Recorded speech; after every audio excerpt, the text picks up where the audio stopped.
En esta clase número 4 vamos a continuar con lo que estábamos viendo en la clase anterior, que era sobre el producto cruz. Y bueno, aquí estoy compartiendo la pantalla, me parece, sí. Entonces, vamos a ver eh, algunas propiedades de la derivada que hemos definido. Entonces, vamos con la proposición o el teorema, si quieren llamarlo así. Teorema 1.2. Ay, no me acuerdo en cuál nos quedamos. No dejen revisar las notas. Aquí era el 1.2.3. Este sería el teorema 1.2.4. Eh, Vamos a decir sean alfa y beta dos curvas en Rn definidas en un intervalo abierto y vamos a poner un t en el intervalo i y una función h de variable real, mm, y que va de R en R. Entonces, si alfa, beta y h son diferenciables o derivables en t, entonces vamos a tener lo siguiente. Número 1, bueno, voy a ponerlo con este número 1. Vamos a tener que la suma alfa más beta es derivable en t, y además que la derivada de la suma de las derivadas. Evidentemente vamos a tener esto con la diferencia también. Entonces, número 2, vamos a tener ahora que la función h por alfa, que sería una función, esta sería una función que va de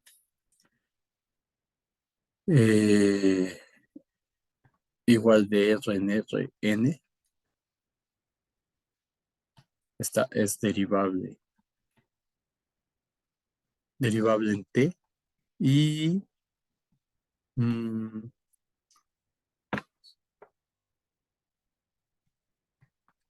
y vamos a poner que h alfa prima en t es una prima, va a ser como una especie de regla de la cadena, va a ser eh, alfa prima en t por h de t más alfa de t por h prima de t.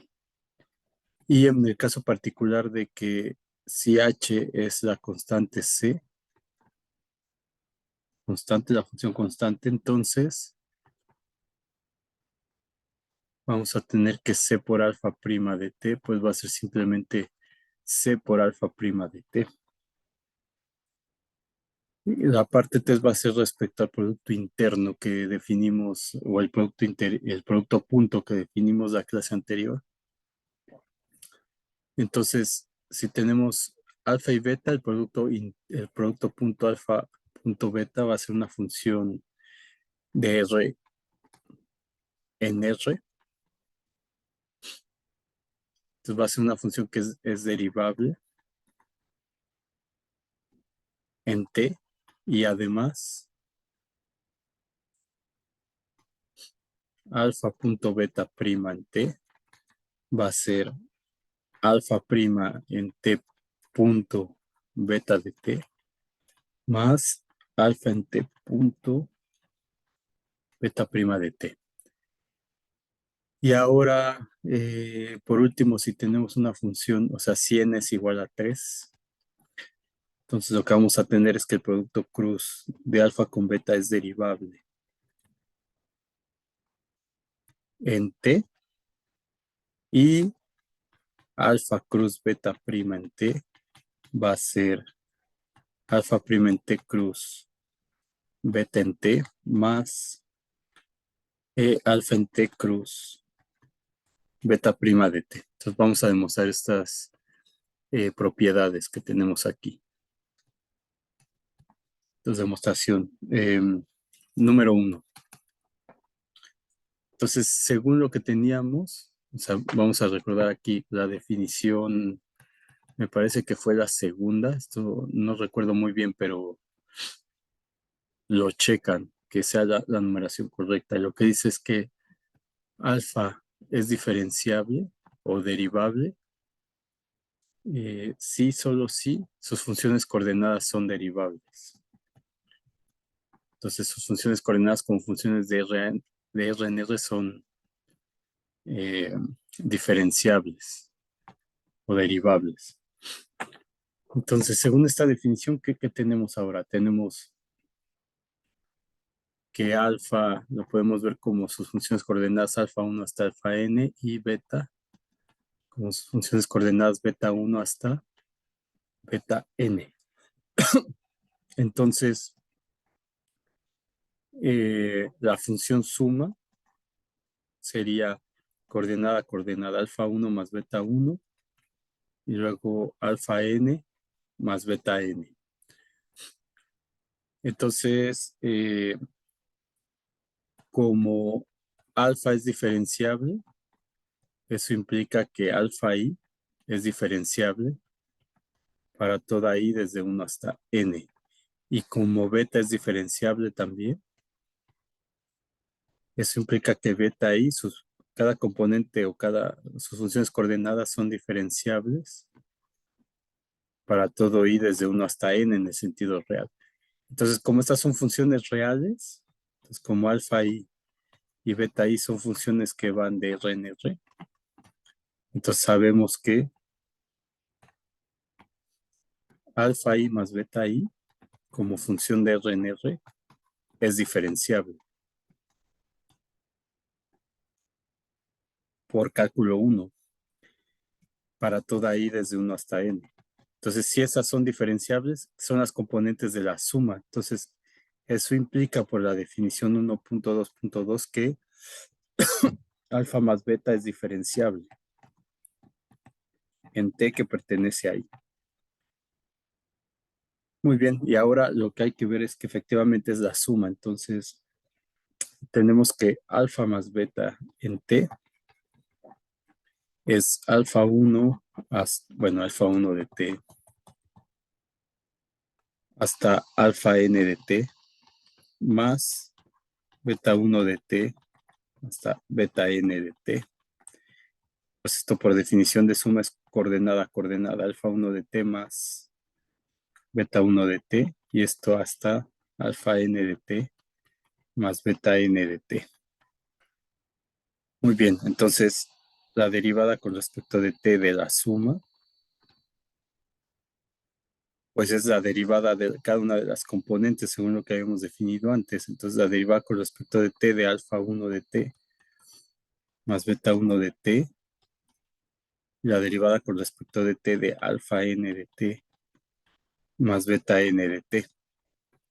Entonces, como son funciones de R en R, estas son lineales y eso ya demostraron que eh, la derivada de la suma es la suma de las derivadas. Entonces, esto es la derivada de alfa 1 con respecto de T en T. Ya no le voy a poner más la derivada de beta 1 con respecto de T. Y eso, la derivada de alfa n con respecto de T más la derivada de beta n con respecto de T. Y esto, entonces, como son vectores otra vez, esto va a ser igual a la derivada de alfa 1 con respecto de t, la derivada de alfa n con respecto de t más la derivada de beta 1 con respecto de t, la derivada de beta n con respecto de t. Y entonces esto es la derivada con respecto de t de alfa de t más la derivada con respecto de t de beta de t. Y esto pues en la notación de prima sería alfa prima de t más beta prima de t. Entonces, análogamente, Esto es de manera similar.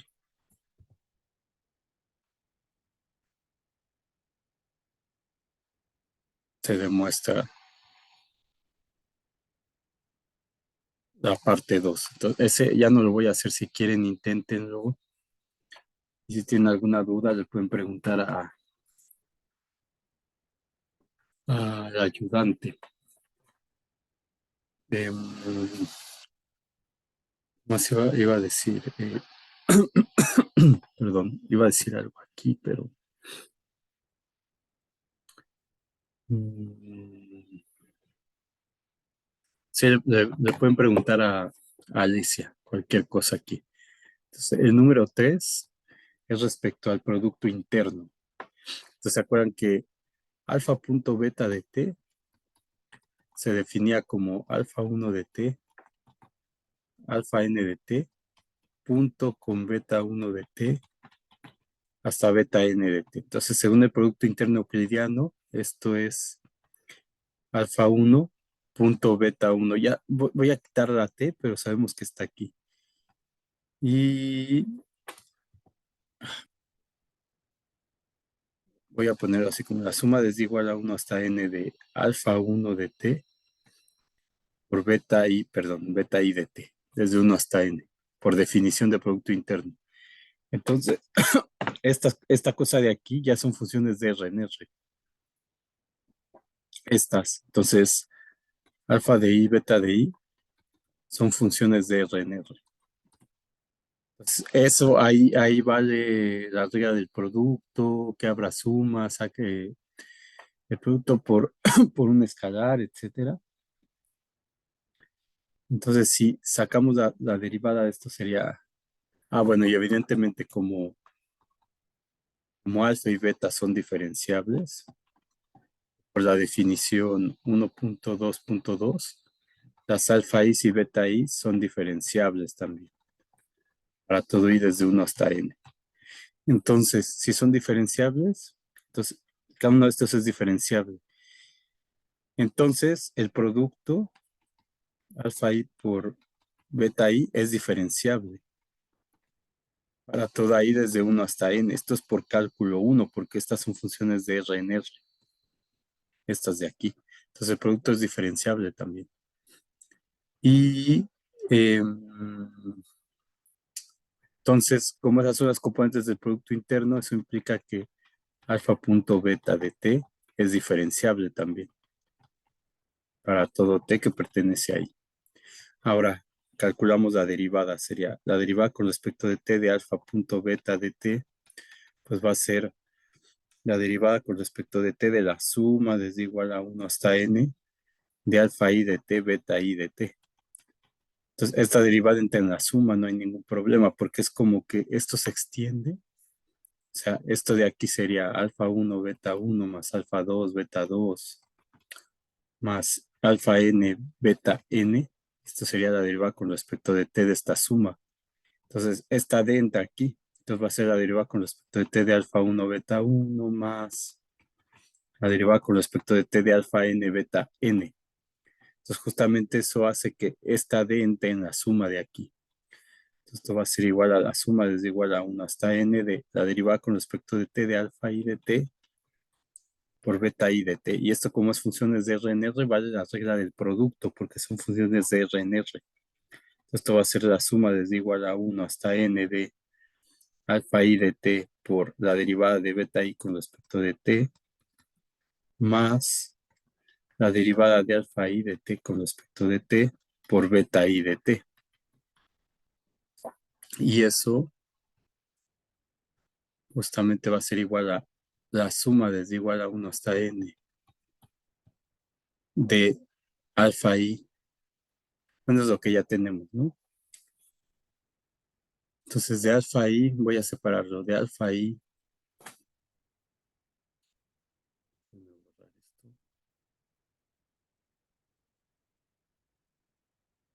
de alfa i de t por la derivada de beta i con respecto de t, más la suma desde igual a 1 hasta n de la derivada de beta i de t por la derivada de alfa i con respecto de t. Y esto es el producto interno de alfa i con la derivada de beta i con respecto de t, es decir, es alfa punto la derivada con respecto de t de beta, más beta punto la derivada de alfa con respecto de t. Es decir, en la notación de prima, pues esto es alfa punto beta o alfa de t punto beta prima de t más beta de t por alfa prima de t. Es justamente lo que queríamos demostrar para toda Tn. Y el número 4 que es el producto cruce. Entonces, si n es igual a 3, tenemos alfa y beta como funciones de INRTs, de RNRTs, perdón. Entonces, recordemos que alfa cruz beta era igual al tensor de Levi-Civita, epsilon i jk, por las componentes de alfa, las componentes de beta y el vector unitario UI, que es un sistema de referencia natural. Entonces, como alfa y beta son diferenciables en I, eso implica que por la definición 1.2.2, alfa y beta I como funciones de R en R son diferenciables. Entonces, como estas son diferenciables, el producto es diferenciable también.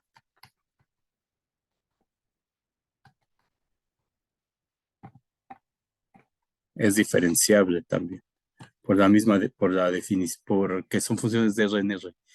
Entonces, como esto es diferenciable por la definición otra vez, esto implica que alfa cruz beta es diferenciable en T que pertenece ahí. Entonces, por lo tanto, ya tenemos esa parte. Ahora hay que ver a qué es igual la derivada de esto. Derivada con respecto de T de alfa cruz beta de T va a ser la derivada con respecto de T de epsilon i jk, alfa j beta k ui. Entonces, tanto la epsilon, que es 1, menos 1 o 0, y las ui's, que son los vectores unitarios, son constantes en este caso. Entonces, no hay variación con respecto de t. Y esto lo que significa es que esto es igual a epsilon y jk por la derivada con respecto de t de alfa j beta k por ui. Entonces, estas son funciones de R en R, entonces vale la regla del producto. Entonces, eso va a ser igual a epsilon i jk, paréntesis, por alfa j, la derivada de beta k con respecto a t, más la derivada de alfa j con respecto a t, por beta k, por ui. Y entonces, aplicando la distributividad aquí, me queda epsilon i jk por alfa j por la derivada de beta k con respecto a t, más epsilon i jk por ui, más epsilon i jk por la derivada de alfa j con respecto a t, beta k por ui. Entonces, pero esta es la derivada de beta. Entonces, esto de aquí es el producto de alfa cruz con la derivada de beta con respecto a t, más, y esto que está aquí es alfa cruz beta según la definición, o sea, la derivada de alfa con respecto de beta. Entonces, esto va a ser la derivada de alfa con respecto de t, perdón, cruz beta es lo que quise decir. Y eso es justo lo que queríamos, ¿no? Lo que teníamos que demostrar. Entonces, para toda T que pertenece ahí. Aquí ya no puse las T's para no escribir de más, pero nosotros tenemos el resultado eh, resuelto. Ahora, aquí tengo que señalar algo que ya mencioné en la clase anterior, que más adelante vamos a demostrar que las funciones de Rn en R o en general de Rn en Rm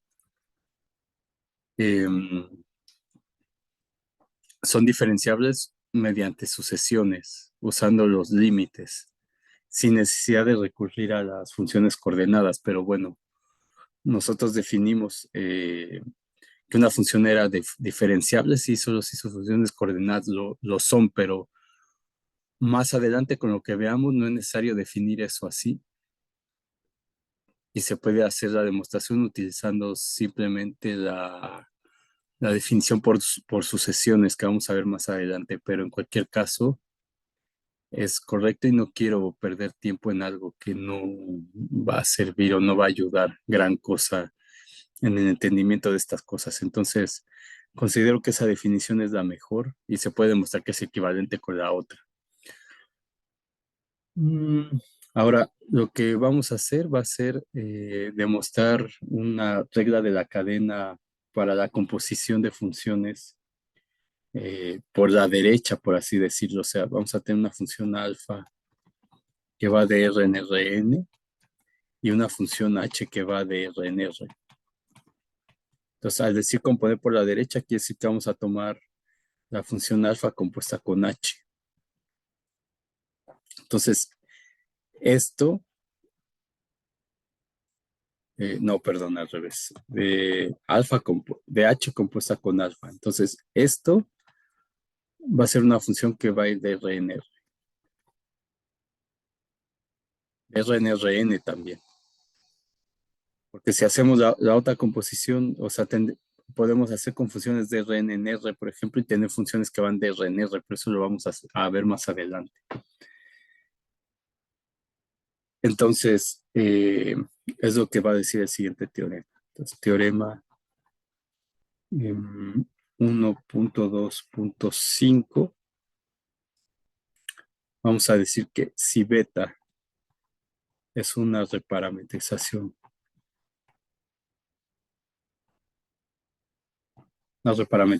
de alfa por h,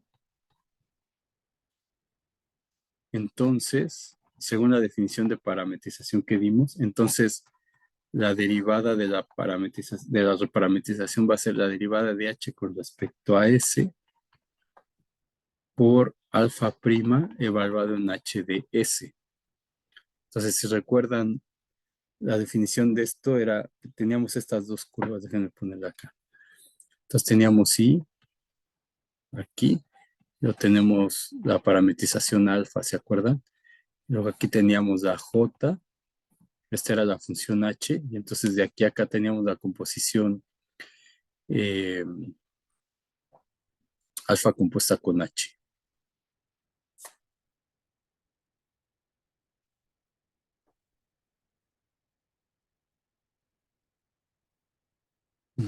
¿Cómo va esto?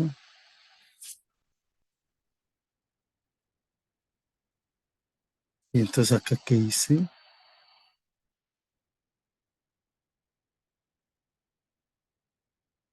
Ah, no, sí está bien esto de aquí. Déjenme borrar esto.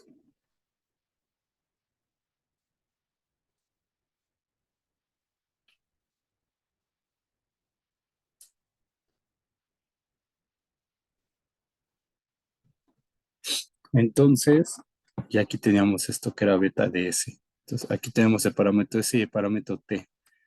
Entonces, este T es el H de S justamente. Entonces, lo que dice el teorema es que si tengo beta de S, ese beta de S es beta de, de alfa evaluado en H de S. Entonces, si yo derivo esto, sería con la regla de la cadena, que es la derivada de esta beta. Eh, no, perdón. Beta de S, déjenme borrar aquí. S es alfa compuesta con H de S. Y entonces la derivada de esto sería la derivada con respecto de T de alfa evaluado en H de S por la derivada de H con respecto al parámetro S. Eso es justamente lo que nos dice el teorema este de aquí, es la regla de la cadena. Entonces vamos a demostrarlo. Es algo más o menos trivial. Entonces tenemos alfa, una función que va de R en Rn. Entonces alfa está por sus funciones coordenadas naturales como o euclidianas, alfa 1 hasta alfa n. Entonces, ¿qué tenemos? Que beta de S es la función alfa evaluada en h de S, por todo lo que tenemos aquí, que es lo que puse acá. Entonces, esto es igual a alfa 1 de h de S hasta alfa n de h de S. Entonces, estos de aquí, alfa i, son funciones que van de R en R. Y están evaluadas en HDS, que las H son funciones que van de J de R a J en R. Entonces, la composición de eh, H compuesta con alfa I son funciones que van de I contenido en R a R. Aquí es la I, perdón, J. De J a R. Entonces, tomo un S y esto me lo manda alfa I compuesta con H de S, como está aquí. Entonces, cada una de estas cumple la regla de la cadena de R en R, que son funciones de R en R. Entonces, la derivada de beta con respecto a S va a ser igual a la derivada con respecto de S de cada una de estas entradas.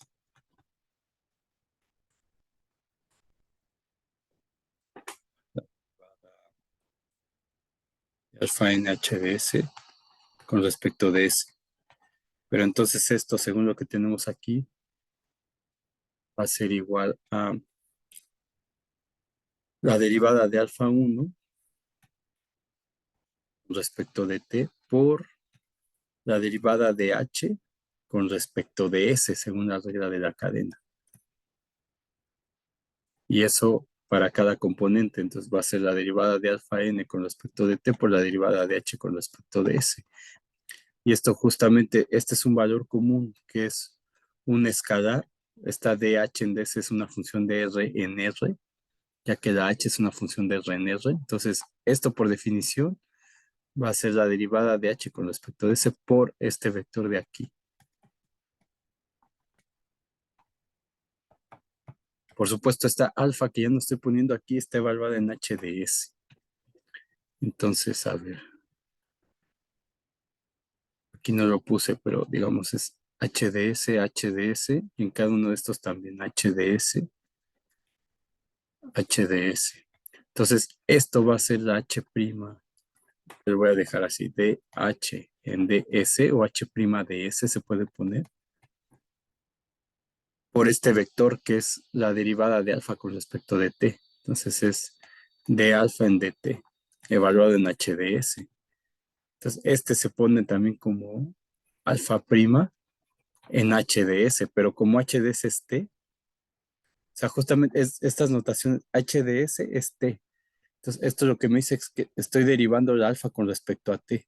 Y este parámetro de aquí me dice que estoy derivando con respecto de S. Entonces, esto es lo mismo que tener H' de S por D alfa en DT, evaluado en HDS, que es lo que tenemos en el teorema de aquí. ¿De acuerdo? Entonces, esto es, este HDS es igual a T, no olvidar. Entonces, alfa prima en este caso es respecto a T. Y acá como es h de s, esa es la variable. Entonces cuando yo pongo h' de s, eso quiere decir que es la derivada respecto a s.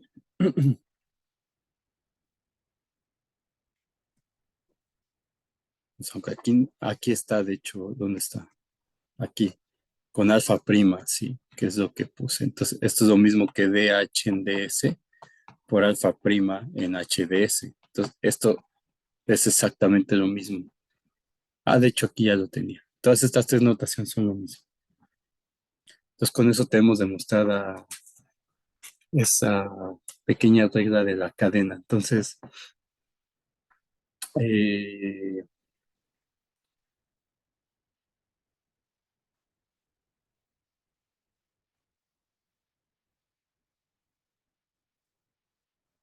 Entonces vamos a ver un ejemplo. Voy a poner un ejemplo. Entonces digamos que tenemos la función alfa de t igual a raíz de t, eh, t raíz de t, por ejemplo, y uno menos t. Y esta está definida en el intervalo i, que va de 0 a 4. Entonces esta alfa va de i de RR3 y está definida por esto de aquí. Entonces, evidentemente, esta función es diferenciable para todo valor en i. Eso pues, cada una de estas es diferenciable para todo t que pertenece a i. Entonces no tiene ningún problema. Ahora, digamos que queremos reparametrizar por h de s igual a s cuadrada en el intervalo j que sea de 0 a 2. Entonces, esta h va a ir de j, que es 0,2, al intervalo i, que es el 0,4. Entonces, evidentemente es así porque h en 0 es igual a 0. Esta es una función continua, entonces basta tomar los extremos. Y h de 2 es igual a 2 al cuadrado es igual a 4. Entonces, y por continuidad de 0 a 4 me lo va a mandar, de este intervalo me lo va a mandar al el 0,2, me lo va a mandar al 0,4. Todo esto que llene lo va a mandar acá. Entonces esta h está correcta. Con lo cual la beta, entonces voy a parametrizarla. Entonces tengo beta de S. Lo que quiero mostrar aquí es que no es necesario aprenderse ese teorema de memoria.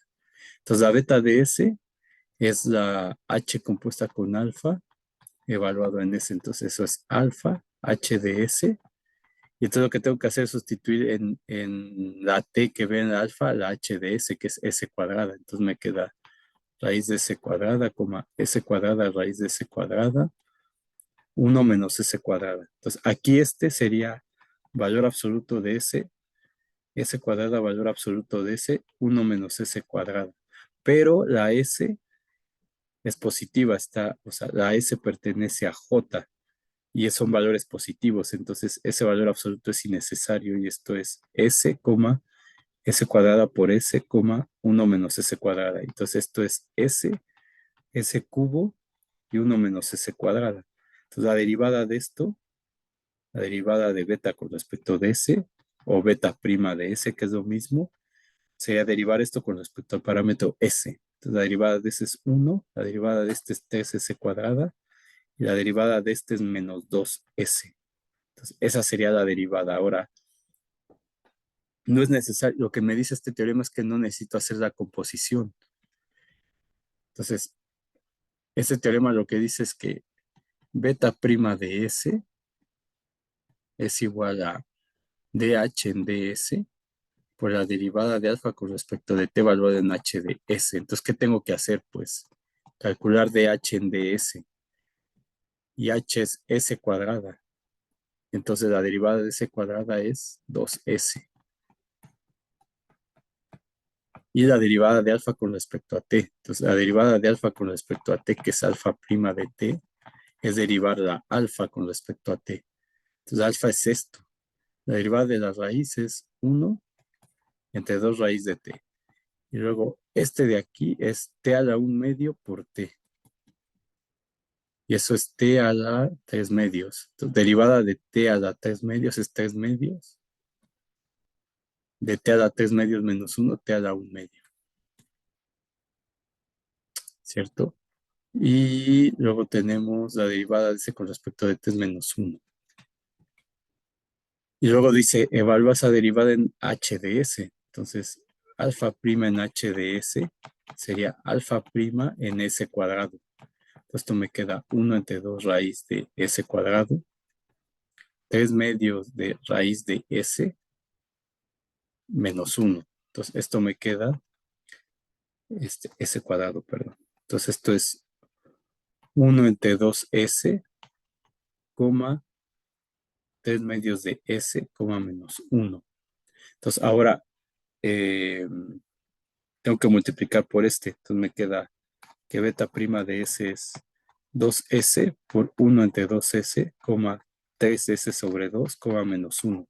Entonces esto es igual 2S entre 2S es 1, 2 entre 2 se va, me queda 3S cuadrado, y luego 2S menos 1 me queda 2 menos 2S, que es justamente la derivada que está aquí.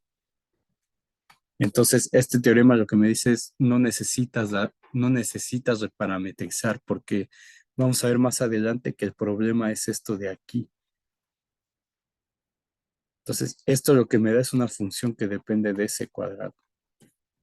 Entonces, esta S, esta T depende de S realmente. Es una función de S.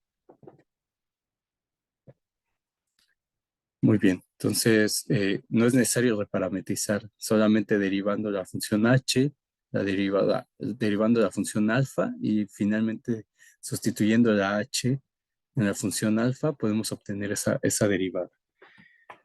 Es lo que nos dice el teorema. Bueno, entonces, ¿qué otra cosa antes de empezar con las ecuaciones de Frenet iba a ver aquí? Ah, bueno, eh, como, o sea, un par de observaciones. La primera es que, igual que en cálculo uno la diferenciabilidad va a implicar la continuidad. Entonces, eso es consecuencia de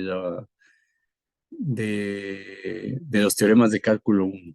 Entonces, vamos a ponerlo, el teorema 1.2.6. Entonces, vamos a decir sea alfa una curva en Rn y vamos a dar un T0 que esté en I. Entonces, si alfa es diferenciable o derivable en T0, entonces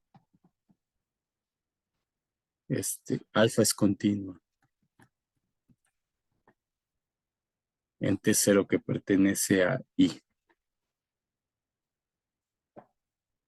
Entonces, por supuesto que es continuidad para una función de Rn Rn. Es algo que no hemos definido, pero se intuye que va a tener que ver con la continuidad de las funciones coordenadas. Entonces, esta cosa, de manera formal, lo vamos a analizar eh, en los siguientes temas. Pero por ahora, intuitivamente se entiende que esa continuidad, aunque no lo hemos definido, va a significar que las funciones coordenadas sean continuas también, de alguna manera. Entonces, la demostración de esto en este punto sería, pues como alfa tiene funciones coordenadas alfa 1 hasta alfa n, entonces es derivable. Entonces, eso implica que las alfa i's son derivables también. En T que pertenece a, en T0 le puse que pertenece ahí. Entonces, si son derivables, como son funciones de R en R, sabemos que cualquier función derivable es continua. Entonces, eso implica que alfa i de R en R es continua en T0 que pertenece ahí. Por supuesto, esto es para toda i desde 1 hasta n. Para toda i desde 1 hasta n. Entonces, es continua. Entonces, como digo, no hemos definido continuidad, pero podemos definir que una función es continua si solo si sus funciones coordenadas son continuas. Vamos a poner aquí. Eso no lo puse aparte porque lo considero innecesario. Lo vamos a ver en general después. Entonces, alfa es continuo. Sí, solo sí. Alfa i es continuo. Para todo ahí, desde 1 hasta n. Entonces, por eso va a implicar que alfa es continuo. En T0 que pertenece ahí. Ahora, eso también se puede hacer de manera directa, pero digamos, definimos continuidad en la misma manera, que es lo que vamos a hacer más adelante. Entonces, quiero que se queden con esto. Ahora, hay otro teorema que es importante, que es el teorema del valor medio, ¿se acuerdan? El teorema de Lagrange. Entonces, era ese que nos decía que si tenemos una función y es continua en el cerrado y derivable en el abierto, entonces eso quería decir que existe un punto por aquí, digamos, tal que la derivada coincide con la recta secante que uno de estos dos puntos. Entonces, si yo uno estos dos puntos con esta recta, aquí no se va a ver muy bien, pero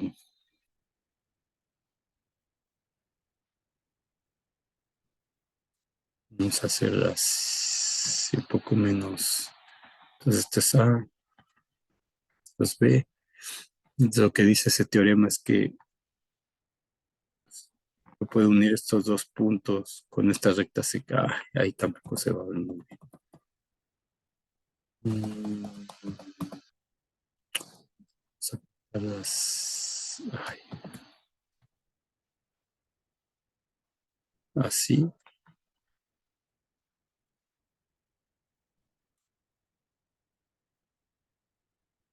así. Digamos, este es B, este es A. Lo que decía el teorema del valor medio era que si era continua en el cerrado y derivable en el abierto, esas cosas se analizaron en cálculo uno, por qué abierto, por qué cerrado. Entonces, existe un punto tal que la derivada coincide con, o sea, la pendiente es la misma. Digamos, ese punto sería este. Ahí no se ve muy paralelo. Digamos, ahí más o menos.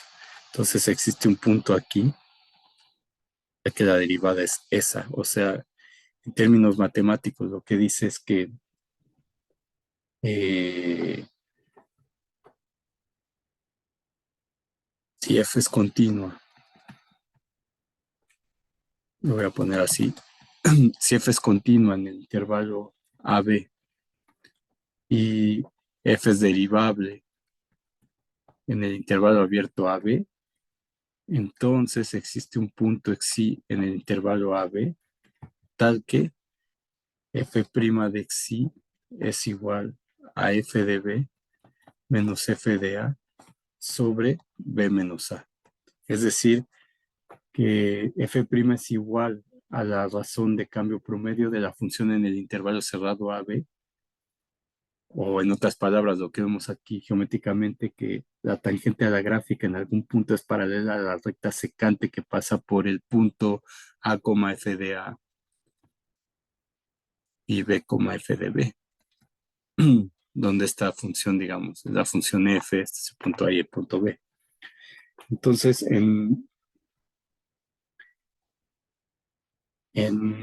vamos a poner esa observación. En este tipo de funciones no existe un teorema del valor medio. Entonces, el teorema del valor medio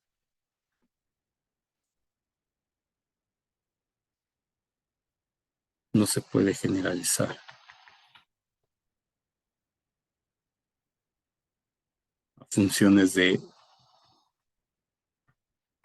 RNRN. Entonces, esta pregunta es una pregunta de predoctoral o para ingresar a la maestría o no sé. Entonces, no se puede. Vamos a ver un ejemplo para ver que no, que efectivamente no se puede. Entonces, vamos a ver este ejemplo uno y vamos a dar a la curva alfa que vaya del intervalo 0,1 y a R3. Y esta curva va a ser, que era coseno seno, coseno de 2 pi t, seno de 2 pi t, coma t, para t que pertenece a intervalo 0,1. Entonces, esta curva, vamos a graficarla, voy a intentar graficarla. Aquí es como una hélice, obviamente no circular. Entonces, en t igual a 0 estamos en 1, 0, 0, estamos aquí. Y en t igual a... Ajá, entonces es como que algo así, déjenme dibujarlo, como que algo así. Entonces el vector, digamos, cuando da la vuelta, en t igual a 1. Entonces en t igual a 1 estamos en el punto sea, noten que aquí la t va de 0 a 1. Entonces, en t igual a 0 estamos aquí.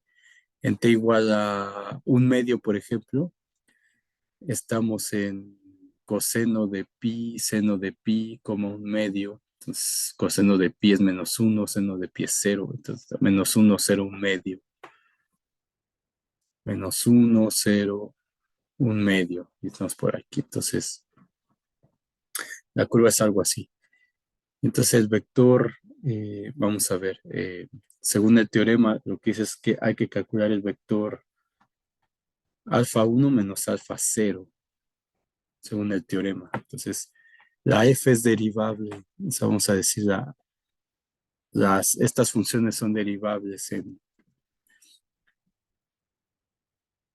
el intervalo abierto 0, 1 y son continuas también en el cerrado 0, 1.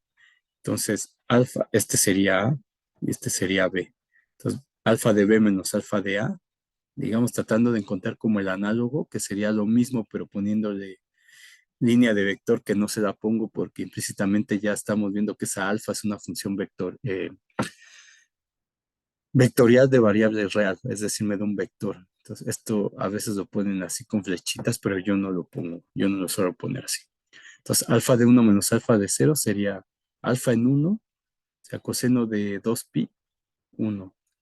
Seno de 2pi es 0 y 1. Menos alfa en 0 sería coseno de 0 es 1, seno de 0 es 0 y 0 es 0. Entonces me queda el punto 0, 0,1. Entonces 0, 0,1 que sería ese de ahí. Y entonces eso me da este vectorcito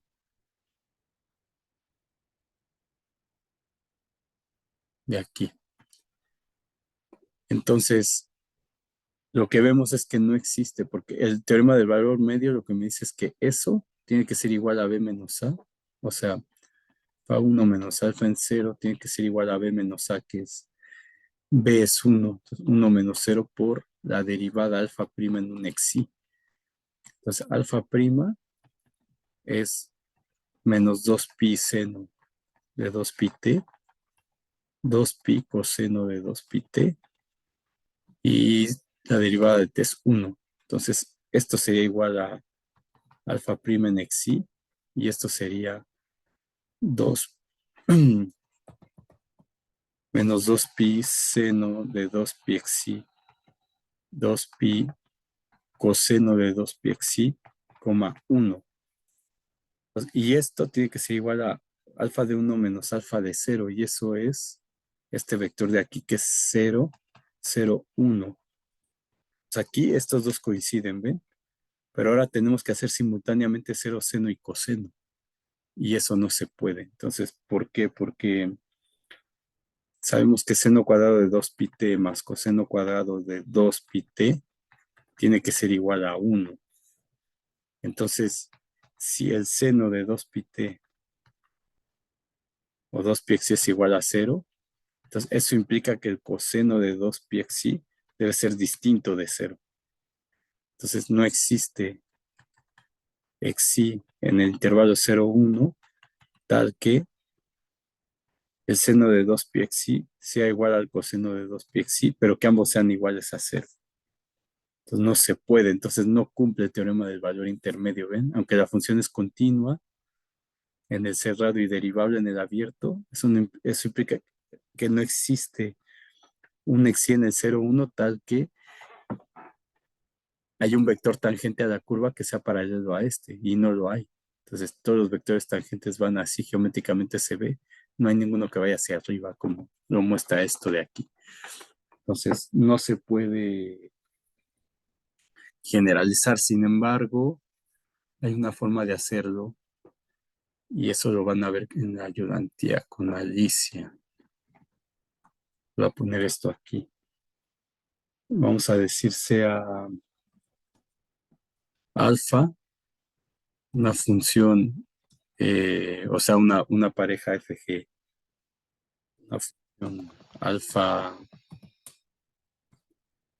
para dos funciones vamos a decir, perdón, alfa 1, alfa 2, y estas funciones esta función alfa va de AB en R a R2. Entonces, que sea tal que es continua en el intervalo AB, es decir, alfa 1 y alfa 2 son continuas en AB,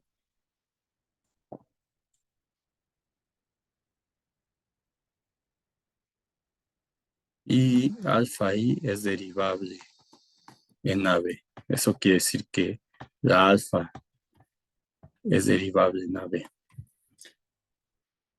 Entonces, tal que alfa prima en T es distinto de cero para todo T en el intervalo abierto AB. Entonces, demostrar que eh, existen xi que pertenece a AB abierto y un L que pertenece a los reales, tales que alfa en B menos alfa en A es igual a L por alfa prima en xi. Eso lo pueden demostrar con Alicia. Ahora, para finalizar esta parte, antes de entrar a las ecuaciones de Frenet, que sería lo último de esta primera parte, o de esta primera parte del temario, vamos a definir lo que sería una derivada de orden superior para funciones de R en Rn. Entonces, ¿qué es análogo a lo que pasa con funciones de R en R? Después, justamente vamos a utilizar esas derivadas para definir el concepto de aceleración, por ejemplo, velocidad, aceleración. Entonces, voy a primero explicarle un poquito aquí. Entonces, digamos, tenemos la función alfa que va de R en Rn, que es derivable. Derivable para cada t que pertenece a un intervalo j que está contenido en i. Entonces, eso implica, como es derivable, eso implica que alfa prima existe una función que va de j de R en Rn, tal que a cada t que pertenece a j le asocia la derivada de alfa.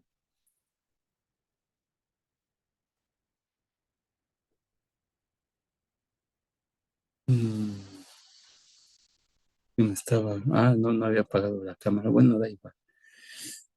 Le asocia la derivada de alfa eh, en t. Es decir, eh, a cada t le asocia el alfa prima de t. Que la derivada es una función que va de j en r a Rn, como vimos aquí. Entonces, si esta función es derivable, en el mismo sentido, o sea, la derivada de alfa me va a dar una nueva curva. Entonces, esa nueva curva va a tener componentes. Entonces, si esas componentes vuelven a ser derivables, eso implica que el alfa prima es derivable en cada punto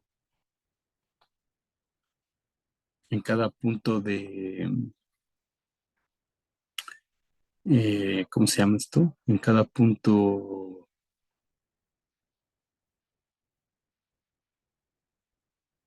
de J. Entonces, se puede encontrar alfa biprima como una función que va de J de R en Rn.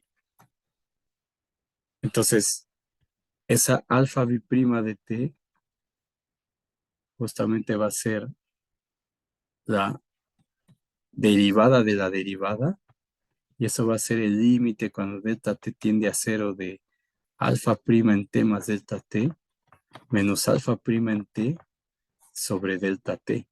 O el límite cuando h tiende a cero según estas definiciones que se tienen de alfa prima en t más h menos alfa en t sobre h para toda t que pertenece a j. Entonces, es exactamente lo mismo. pero no me di cuenta de lo del video y ahora va a tardar mucho en,